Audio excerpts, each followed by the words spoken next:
નમસ્તે વિદ્યાર્થી મિત્રો, નિમિષ ઉત્તાણી ગ્રુપ ટ્યુશન અને રેનેસાના વિદ્યાર્થીઓને આવકારું છું. આપણે ગયા લેક્ચરમાં આપણે સંખ્યા સમૂહની વાત કરેલી અને ચારે સમૂહ આપણે બરાબર શીખી ગયા. આજે ચારેય સમૂહના વિવિધ ગુણધર્મો આપણે જોવા છે. એમાંનો પહેલો ગુણધર્મ આપણે સમૃદ્ધતાનો જોવો છે, એટલે હું અહીંયા ગુણધર્મનું નામ લખું છું, સમૃદ્ધતા.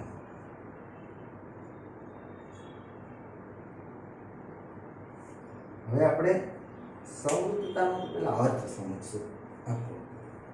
એટલે આ ગુણધર્મ આપણે ચારેય સમૂહ માટે વાપરવાનો છે, પણ આપણે ક્રમશર એક સમૂહ માટે એને તપાસતા જઈશું.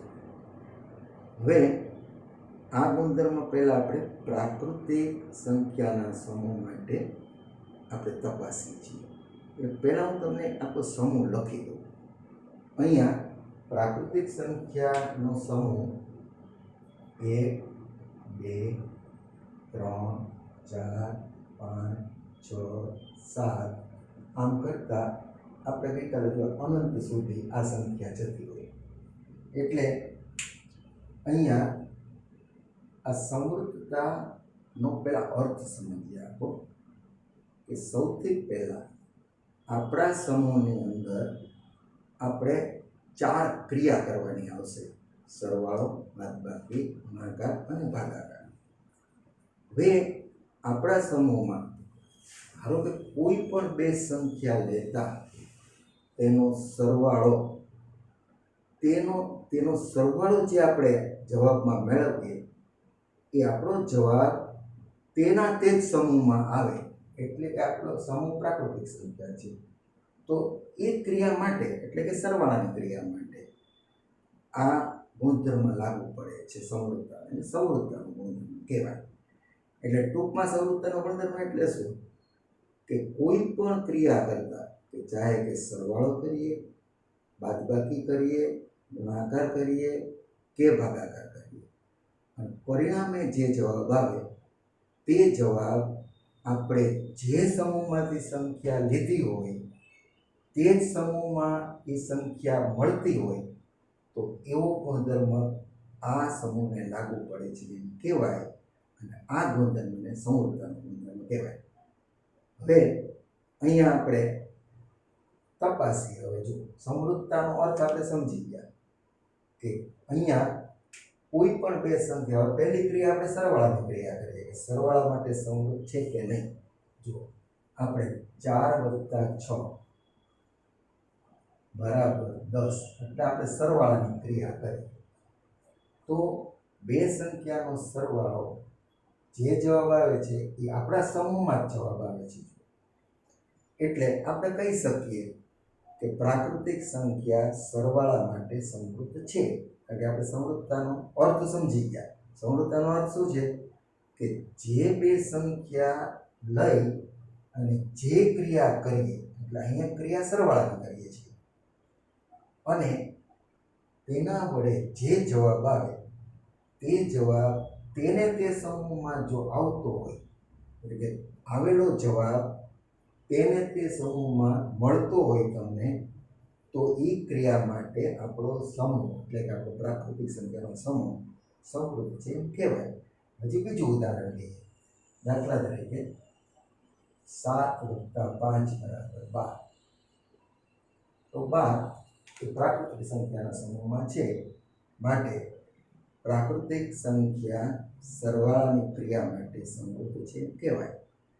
હવે એ રીતે ક્રિયા બદલીએ આપણે. જુઓ, હવે આપણે કોઈ પણ બે સંખ્યાની બાદબાકી કરવી જોઈએ.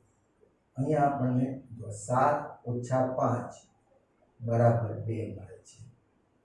તમને અત્યારે એમ લાગશે કે આપણો જે આવેલો જવાબ છે એ આપણા સમૂહમાં છે, પણ કોઈ પણ બે સંખ્યા માટે, જો આપણે ધ્યાન શું રાખવાનું છે, કોઈ પણ બે સંખ્યા માટે જો ક્રિયા કરવાથી આવેલો જવાબ આપણા સમૂહ, જે સમૂહમાં આપણે આ ક્રિયા કરીએ છીએ એ જ સમૂહમાં જવાબ આવે તો ને તો જ એ ક્રિયા માટે સમૃદ્ધ છે કહેવાય. જો અહીંયા તમને લાગશે અત્યારે આ આ બે સંખ્યા પૂરતું તમને એમ લાગશે કે બાદબાકી માટે સમૃદ્ધ કહેવાય. ના, એમ નથી. સંપૂર્ણ આપણે 5-6 ઉદાહરણ લેવાના જુઓ. ભલે લાગે એવા ઉદાહરણ પહેલા હું લઈશ. જુઓ, અહીંયા તમે કરો તોય તમને લાગશે જુઓ કે સમૃદ્ધ છે. હવે તમે અહીંયા આમ કરો તોય તમને લાગશે કે આ સમૃદ્ધ છે. પ્રાકૃતિક સંખ્યા મળતી જ જશે. હવે અહીંયા 12 માંથી આમ 15 બાદ કરો તો તમે 7મા ધોરણ સુધીમાં બાદબાકીની ક્રિયા તો સમજી ગયા છો કે મોટી સંખ્યામાંથી નાની સંખ્યા આપણે બાદ કરીએ તો પહેલા બંને સંખ્યાની નિશાની તપાસવી. એક ધન હોય અને એક ઋણ હોય ત્યારે બાદબાકી થાય. એટલે બાદબાકી તો થવાની જ છે. સૌથી પહેલા મોટી સંખ્યાની નિશાની તપાસી લેવાની. તો કે મોટી સંખ્યાની નિશાની માઇનસ છે એટલે પહેલા નિશાનીનો જવાબ લખી નાખો એટલે બાદબાકીમાં બધી ભૂલ જ પડે. હવે મોટી સંખ્યામાંથી નાની સંખ્યા મોઢે બાદ કરી નાખો. 15 માંથી 12 બાદ કરીએ તો 3 આવે. તો આપણો જવાબ -3 આવ્યો. હવે તમે જુઓ આપણા સમૂહમાં માઇનસ સંખ્યા આવે છે કે નથી આવતી?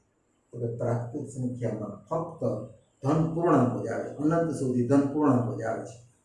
માટે જો ગમે તેટલી વખત તમારો જવાબ અહીંયા સમૂહની સંખ્યા બતાવતો હોય તો માની નહીં લેવાનું. નહીંતર શું થાય કે તમે બહુ ઊંધા રસ્તે ચડી જશો. એક કે બે સંખ્યાથી નહીં પણ અનેક ક્રિયા કરવાથી દરેક ક્રિયા જો સાચી પડે તો અને તો જ સમૃદ્ધ છે. જો હજી તમને એક સંખ્યા બતાવો કે ભાઈ 20 - 25 તમે બાદબાકી સમજાવી એટલે હું જવાબ સીધો લખી નાખું છું -5. એટલે જો આ પણ આપણા સમૂહમાં નથી. એટલે અંતે આપણે એ તારણ ઉપર આવશું કે ભાઈ પ્રાકૃતિક સંખ્યાઓ બાદબાકીની ક્રિયા માટે સમૃદ્ધ નથી. હવે સરવાળાની ક્રિયા માટે કેમ આપણે જે સમૃદ્ધ, પછી આમાં તમે અનેક ઉદાહરણ લેશો, અનેક ઉદાહરણ સરવાળા માટે સમૃદ્ધ જ રહેશે. કોઈ દિવસ ત્યાં એવી સંખ્યા નહીં આવે કે તમને અહીંયા તમારા સમૂહમાં ન મળતી હોય. સરવાળા માટે તમને કાયમ છે ને બધી જ સંખ્યા એ ધન પૂર્ણાંક મળશે એટલે કે પ્રાકૃતિક સંખ્યા મળશે. બાદબાકીમાં તમે છે ને જો હજી કેટલીક ક્રિયાઓ કરશો ને તો કેટલીક વખત તમને આ સમૂહમાં મળશે, કેટલીક વખત નહીં મળે. એટલે આપણે શું તારણ ઉપર આવવાનું કે જો બધી જ વખત આવેલો જવાબ જે સમૂહની ક્રિયા કરતા હોઈએ એ જ સમૂહમાં મળે તો અને તો જ તે ક્રિયા તે સમૂહ માટે સમૃદ્ધ કહેવાય. બરાબર? એટલે અહીંયા બે ગુણધર્મ ધ્યાન રાખવાના. સરવાળા માટે સમૃદ્ધ છે, બાદબાકી માટે સમૃદ્ધ નથી. હવે આપણે ત્રીજો ગુણધર્મ,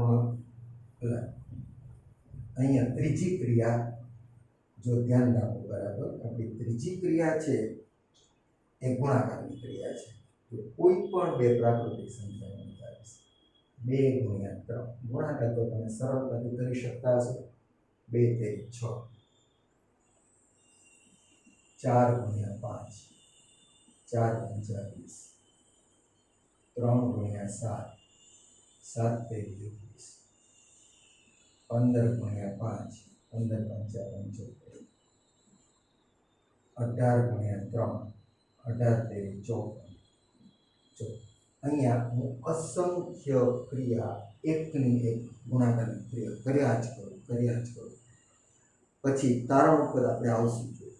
આપણે એવા તારણ ઉપર આવશું કે પ્રાકૃતિક સંખ્યાના સમૂહની કોઈ પણ બે સંખ્યાનો ગુણાકાર કરીએ તો તેનો જવાબ પ્રાકૃતિક સંખ્યાના સમૂહમાં જ આવે છે.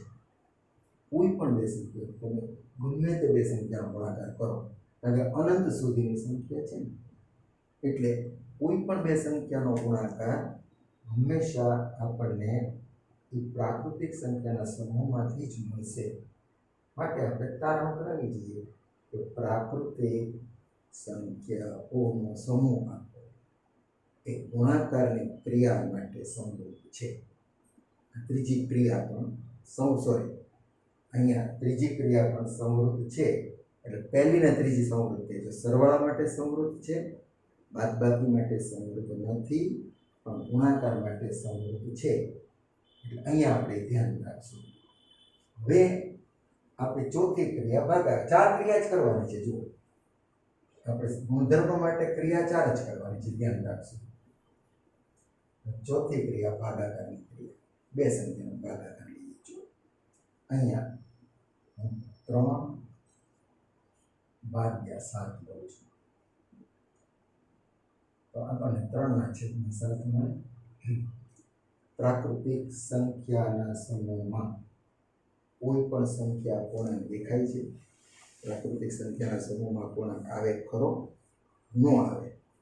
હવે આવું જો આપણે કરીએ કે 6/3 બરાબર 6/3 બરાબર 2.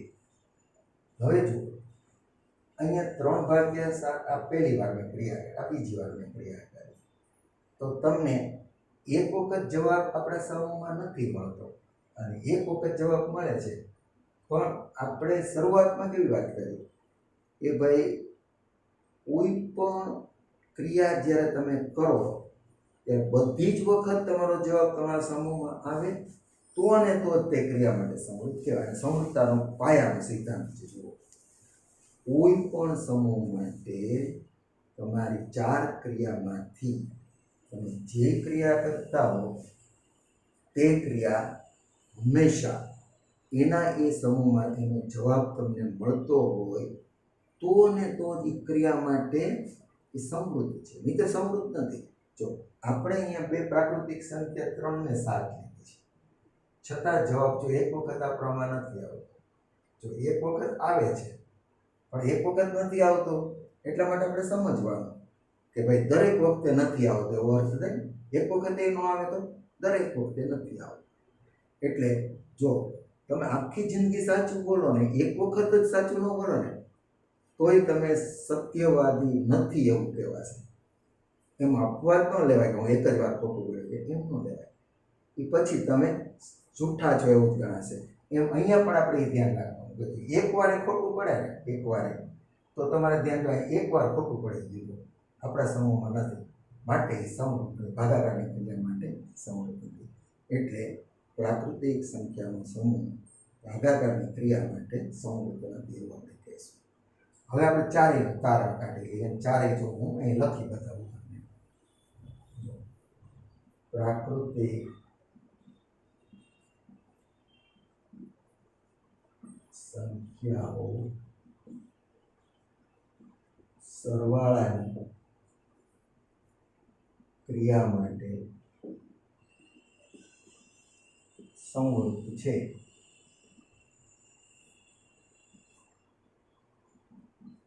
પ્રાકૃતિક સંખ્યાઓ બાદબાકીની ક્રિયા માટે સમૃદ્ધ નથી.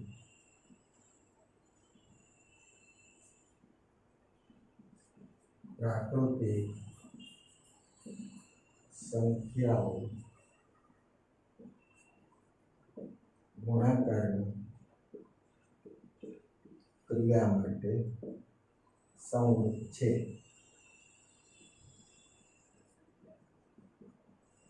પ્રાકૃતિક સંખ્યાઓ ભાગાકારની ક્રિયા માટે સમૃદ્ધ નથી.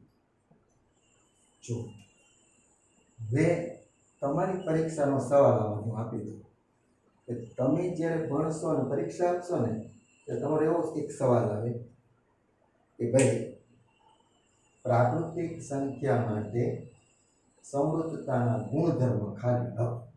તો તમારા 4 વાક્ય લખવાના અને દરેક વખતે એક ઉદાહરણ આપવાનું. આ 2 માર્કનો સવાલ પરીક્ષામાં આવે, ફક્ત સવાલ જો આ રીતે ગુણધર્મમાં આવે તો પ્રાકૃતિક સંખ્યાના સમૂહ માટે સમૃદ્ધતાના ગુણધર્મ લખો. એટલે આપણે ક્રમશર ચારેય ક્રિયા સરવાળો, બાદબાકી, ગુણાકાર, ભાગાકાર આ 4 વાક્ય ગોખવાના નથી. તમારે કોઈ પણ બે સંખ્યા લઈ ચેક કરવાનું અને ચેક કરીને બતાવવાનું. અને ઉદાહરણ એક આપશો તો ચાલશે, કારણ કે આ ગુણધર્મ જ તમે સાચા લખી નાખો એના માર્ક હોય. એટલે આ તમારો આ પ્રશ્ન આ રીતે ધ્યાન રાખો. હવે આપણે બીજો સમૂહ લઈએ. જો ગુણધર્મ તો એક જ છો, સમરૂપતાનો ગુણધર્મ ચાલે છે. તો હવે આપણે સમરૂપતાનો ગુણધર્મ પૂર્ણ સંખ્યા માટે લેશું. જો ગુણધર્મ અહીંયા સમરૂપતા સમૂહ, હવે આપણે પૂર્ણ સંખ્યા લેશું. પૂર્ણ સંખ્યાઓ લખવામાં મારે અહીં જોઈ શૂન્ય ઉમેરો. ગઈકાલે તમે સમૂહ સમજ્યા હતા ને કે પ્રાકૃતિક સંખ્યાના સમૂહમાં શૂન્ય ઉમેરી દેવામાં આવે તો જે સમૂહ બને એને પૂર્ણ સંખ્યાનો સમૂહ કહેવાય. અને એને બીજી રીતે આપણે આમ બોલીએ છીએ કે શૂન્ય સહિતની પ્રાકૃતિક સંખ્યાના સમૂહને પૂર્ણ સંખ્યાનો સમૂહ કહેવાય. બરાબર. હવે આની જેમ ગુણધર્મ તપાસ કરજો.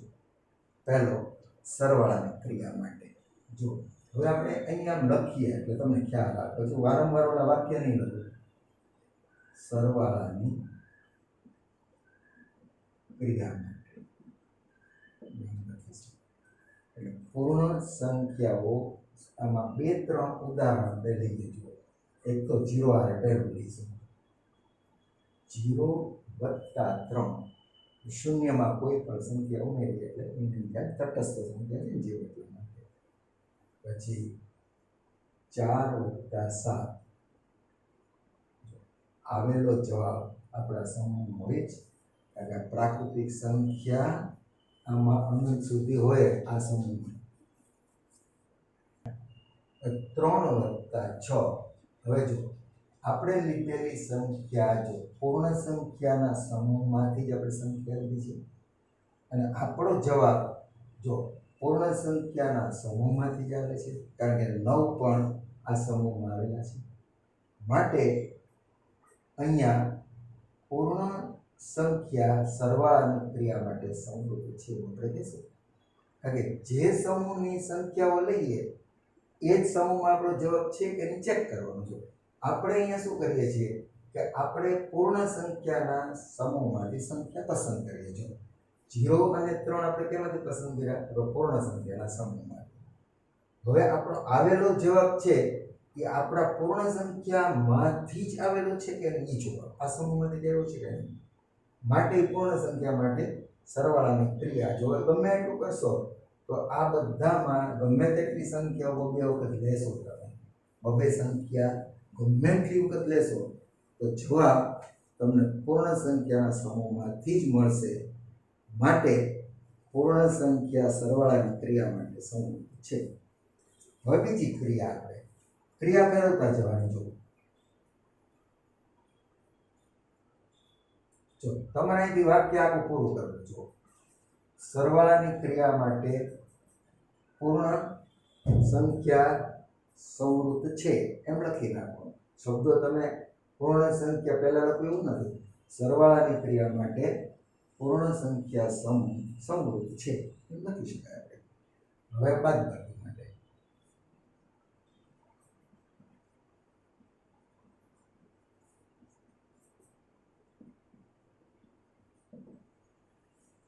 હવે જો આપણે આમાંથી કોઈ પણ બે સંખ્યા લેશું.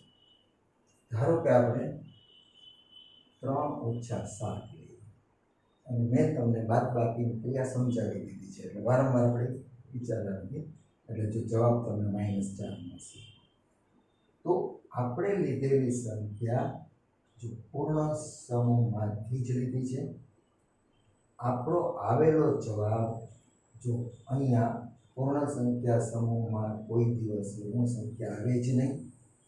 માટે બાદબાકીની ક્રિયા માટે પૂર્ણ સંખ્યા અહીંયા સમૂર્ત નથી એવું આપણે કહી શકશું. કારણ કે જે સમૂહમાંથી એટલે આપણો સમૂહ કયો છે જોઈ લો. અત્યારે પૂર્ણ સંખ્યા છે. જે સમૂહમાંથી સંખ્યા લઈએ એ ક્રિયા કરતા જે ક્રિયા કરીએ તે સરવાળાની કરીએ તો સરવાળાની, બાદબાકીની કરીએ તો બાદબાકીની. જે જવાબ આવે એ તમને એ સમૂહમાંથી મળે જ નહીં. તો એ ક્રિયા માટે હંમેશા આ સમૂહ છે એ સમૃદ્ધ નથી એવું કહેશું ને આપણે. ત્યાં તમારે વાક્ય પૂરું કરી નાખવાનું તો બાદબાકીની ક્રિયા માટે પૂર્ણ સંખ્યા સમૂહ સમૃદ્ધ નથી. એટલે આવા બીજા તમે ઘણા બધા ઉદાહરણ લઈ શકશો હવે જો. અને એમાં આવે તો ચિંતા નહીં કરવાની, કારણ કે એક વખત જો નથી આવ્યું બરાબર, એટલે નથી આવો આપણો જવાબ સીધો થઈ ગયો ગુણાકારની ક્રિયા માટે.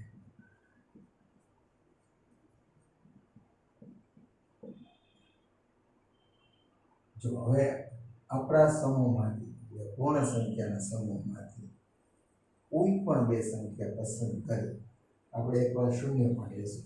પહેલી વખત શૂન્ય લઈએ, 0 × 6, શૂન્યનો કોઈ પણ સંખ્યા સાથે ગુણાકાર બરાબર 0 થાય. હવે એવી રીતે 4 × 6 24, 5 × 8 40. જો હવે આપણે જોતા જઈએ, આપણે પસંદ કરેલી સંખ્યાઓ જો 0 અને 6 એ પૂર્ણ સંખ્યાના સમૂહમાંથી આપણે આ સંખ્યાઓ લીધી. હવે આપણે ક્રિયા ગુણાકારની કરીએ છીએ. એટલે આ બે સંખ્યા પર ગુણાકારની ક્રિયા કરીએ છીએ અને આપણો આવેલો જવાબ આપણે જે સમૂહમાંથી સંખ્યાઓ પસંદ કરી છે એ સમૂહમાં આપણો જવાબ આવતો નથી કે આવે છે ચેક કરવાનો. જો આપણો જવાબ આમાં આવે છે, જો શૂન્યમાં છે, 24 આમાં હોય જ, જો આગળ આપણે અનંત છે એટલે હોય જ, પછી 40 આમાં હોય જ. અને હજી તમે શૂન્ય સાથે કોઈ પણ સંખ્યા લે તોય વાંધો નહીં, શૂન્ય જ આવશે, એ આમાં હોય જ. અને તમારે જેટલી તપાસ કરવી એટલી કરવી, પછી તમને અનુમાન આવી જશે કે આમાં આવે જ તે. કારણ કે આમાં જવાબ શું આવશે? કાં શૂન્ય આવશે અને કાં પછી છે ને ગુણાકાર પ્રાકૃતિક સંખ્યા જ આવશે. કારણ કે આપણો સમૂહ કેવો છે? શૂન્ય સહિતની પ્રાકૃતિક સંખ્યા છે. એટલે તારણ આપણું આવી જશે કે ભાઈ અહીંયા ગુણાકાર માટે પૂર્ણ સંખ્યા સમૂહ છે. સીધું આપણું તારણ આવી જશે. એટલે અહીંયા આપણી પાસે આ ત્રીજી ક્રિયા પૂરી થઈ. હવે ચોથી ક્રિયા ભાગાકારની ક્રિયા માટે. જો હવે 3/7 11/2 જો સીધા છેદમાં ભાગ્યા કરી. તમારે જો આમ બતાવવું હોય તોય તમને વાંધો, તમારે આમ બતાવવું હોય ને ભાગાકારના સંકેતથી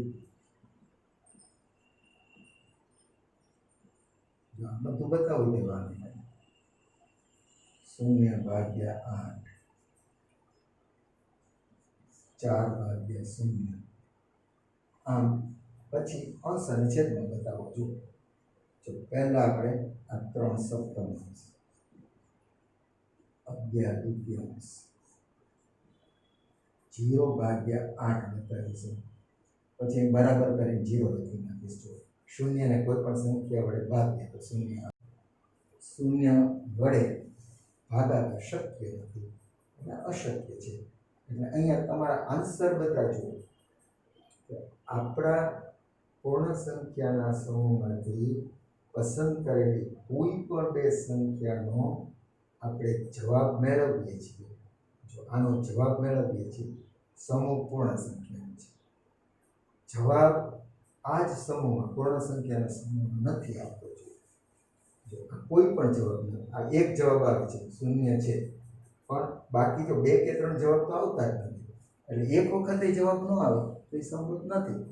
એટલે આપણે શું કહેશું કે ભાગાકારની ક્રિયા માટે પણ પૂર્ણ સંખ્યા સમૃદ્ધ નથી. એટલે આ રીતે આપણે ધ્યાન રાખશું. એટલે 4 વાક્યો ઓલાની જેમ લખી નાખવાના તમારે. સમય સંખ્યાનો સમૂહ એ હવે પછીના લેક્ચરમાં આપણે લેશું.